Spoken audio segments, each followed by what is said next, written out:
Anjarakandy BDS കോളേജിലെ union ചെയർമാനാണ് ആരോമൽ. ആരോമൽ, ഇന്ന് താങ്കൾ ഉൾപ്പെടെ നിരവധി വിദ്യാർത്ഥികളുടെ പ്രതികരണം കേട്ടു. അതിൽ ഡോക്ടർ റാം ആരാണ് എന്ന് വളരെ വ്യക്തമാകുന്നുണ്ട് ഓരോ വിദ്യാർത്ഥികളുടെയും വാക്കുകളിൽ നിന്ന്. ഇത് നിതിൻ മാത്രമല്ല, ഒരുപാട് വിദ്യാർത്ഥികളുടെ അനുഭവമാണോ ഇതുപോലെയുള്ള ക്രൂര വിനോദം, അധ്യാപകനിൽ നിന്നുള്ള ക്രൂര വിനോദം ഒരുപാട് വിദ്യാർത്ഥികളുടെ അനുഭവമാണോ?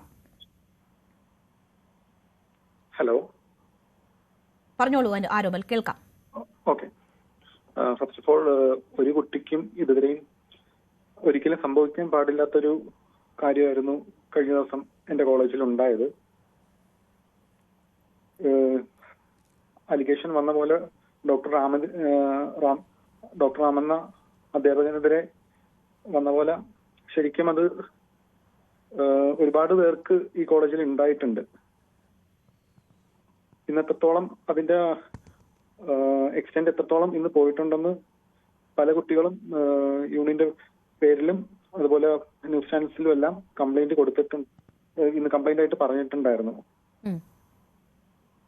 തീർച്ചയായും. ആരോമൽ, ഇതിനു മുൻപ് യൂണിയനിൽ ഏതെങ്കിലും വിദ്യാർത്ഥികൾ ഇത് പരാതിയായി നൽകിയിട്ടുണ്ടോ? നിങ്ങളുടെ ശ്രദ്ധയിൽ ഈ സംഭവം വന്നിട്ടില്ലേ? ഞങ്ങൾ യൂണിയൻ കയറുന്നത് 2025 ജൂൺ മുതലാണ്. അടുത്ത ഈ ജൂൺ വരെയാണ് ഞങ്ങളുടെ കാലാവധി. ഈ ഒരു കാലാവധിക്കുള്ളിൽ ഡോക്ടർ റാമിനെതിരെയോ അതുപോലെ ഡോക്ടർ സംഗീത എന്ന് പറയുന്ന മാമിനെതിരെയോ ഇതുവരെയും ഒരു രീതിയിലുള്ള കംപ്ലൈന്റും വന്നിട്ടില്ല. അതുപോലെ തന്നെ ഒരു സ്റ്റാഫിനെതിരെയുള്ള കംപ്ലൈന്റും കറന്റ് വന്നിട്ടില്ല. വന്ന ഒരു 2-3 സ്റ്റാഫിന്റെ കംപ്ലൈന്റ് നമ്മൾ പ്രിൻസിപ്പൽസിന് ഫോർവേഡ് ചെയ്തിട്ടുണ്ടായിരുന്നു.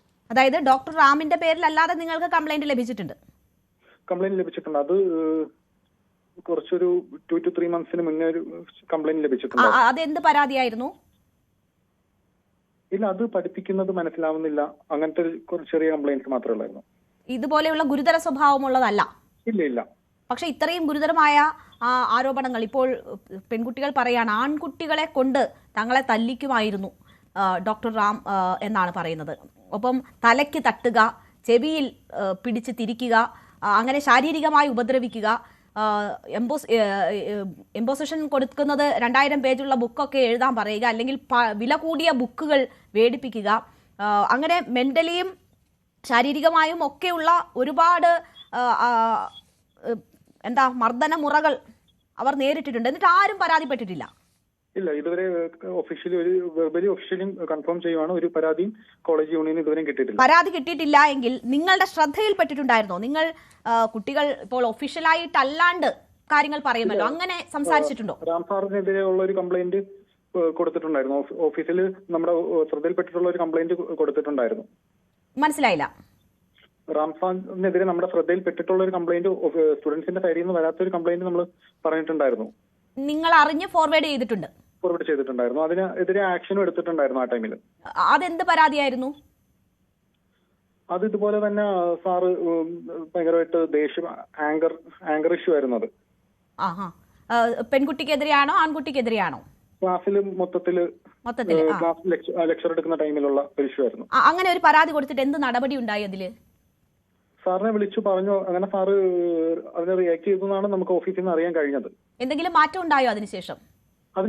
സാറ് പിന്നെ ഒരു 1 to 2 വീക്കിലേക്ക്, ഞാൻ സാറിന്റെ ക്ലാസ്സിലില്ല, ഞാൻ ഫൈനൽ ഇയർ ആണ്, സാർ 3rd year വരെ എടുക്കുന്നുള്ളായിരുന്നു. ഓക്കെ, അപ്പൊ കുട്ടികൾ പറഞ്ഞിട്ടുള്ളത് അതിനുശേഷം സാർ കുറച്ച് നാളത്തേക്ക് കുഴപ്പമൊന്നുമില്ലാതായിരുന്നു. ഈ കുട്ടികൾക്ക് ഇങ്ങനെ പക്ഷെ ഇപ്പോഴും അത് അനുഭവിക്കുന്നുണ്ട് എന്നതാണല്ലോ ഇന്ന് തുറന്നു പറഞ്ഞ കുട്ടികളൊക്കെയും പറയുന്നത്. സാറ് വീണ്ടും പഴയതുപോലെ തന്നെയാണെന്നാണ് അറിയാൻ കഴിഞ്ഞത്. കുട്ടികൾക്ക് ഇത് തുറന്നു പറയാൻ ഭയമാണ്. കാരണം വൈവ കംപ്ലീറ്റ് ചെയ്യിപ്പിക്കില്ല, പുറത്തിറങ്ങിയ കൈയും കാലും തല്ലിയൊടിക്കും, പിന്നെ നിങ്ങളുടെ ഇന്റേണൽ പാസ്സാകില്ല തുടങ്ങിയ ഭീഷണികൾ ഉണ്ടായിരുന്നു എന്ന് പറയുന്നു. അതുകൊണ്ടാണോ ഈ പരാതിയായിട്ട് ആരും അത് നൽകാതിരുന്നത്? കൂടുതലും അതുകൊണ്ട് തന്നെയാണ്. ഈ ഇങ്ങനെയുള്ള സംഭവങ്ങൾ അവിടെ ആവർത്തിക്കുന്നു എന്ന് അറിഞ്ഞിട്ട് മാനേജ്മെന്റിന്റെ ഭാഗത്തു നിന്നൊന്നും ഒരു തരത്തിലും ഇടപെടൽ ഉണ്ടായിട്ടില്ലേ? പ്രിൻസിപ്പലിന്റെ ഭാഗത്തു നിന്നും മാനേജ്മെന്റിന്റെ ഭാഗത്തു നിന്നും ഫോർവേഡ് ചെയ്ത കംപ്ലൈന്റ്സിനെല്ലാം സാർ ആക്ഷൻ എടുത്തു. സാർ ഇപ്പം പുതിയ പ്രിൻസിപ്പൾ കയറിയിട്ട് ഇപ്പം 3 months ആയുള്ളൂ. അതിന് മുന്നത്തെ പ്രിൻസിപ്പൾ ആക്ഷൻ എടുത്തിട്ടുണ്ട്. കൊടുത്ത കംപ്ലൈന്റിന് ആക്ഷൻ എടുത്തിട്ടുണ്ടായിരുന്നു. യൂണിയന്റെ അവിടുത്തെ പ്രവർത്തനമൊക്കെ എങ്ങനെയാണ്?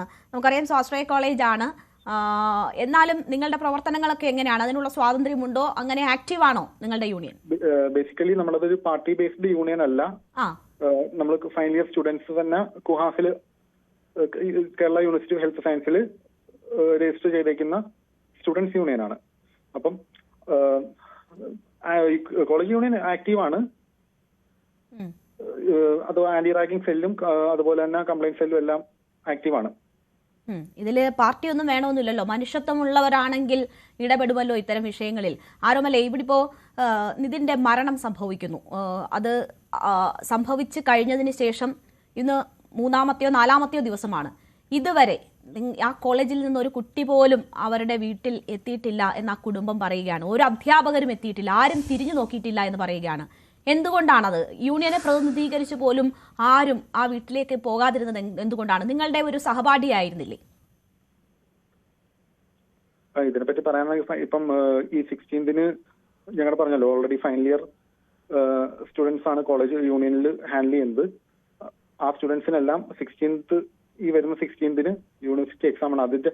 അതുപോലെ തന്നെ ഞങ്ങളുടെ റെപ്രസെന്റ് ചെയ്തിട്ട് ഇന്നും നാളെയായിട്ട് ആ കുട്ടിയുടെ വീട്ടിൽ പോകുന്നുണ്ടെന്ന് പറഞ്ഞിട്ടുണ്ടായിരുന്നു. ഞാനത് ചോദിച്ചിട്ടുണ്ടായിരുന്നു. പിന്നെ ആ കുട്ടിയുടെ കൂടെ പഠിക്കുന്ന വിദ്യാർത്ഥികളോട് ഞാൻ ചോദിച്ച ടൈമിൽ പേരൻസിന് കുറച്ച് ഭയം കുട്ടികൾ അങ്ങോട്ട് വിടാൻ എന്നൊരു കാര്യം പറഞ്ഞിരുന്നു. അതായത് ആരെങ്കിലും ഇവിടെ വന്നാൽ അവിടെ പഠനം തുടരുന്ന കുട്ടികൾക്ക് അത് ബുദ്ധിമുട്ടുണ്ടാക്കുമോ എന്ന് രക്ഷിതാക്കൾക്ക് പേടിയുണ്ടായിരുന്നു.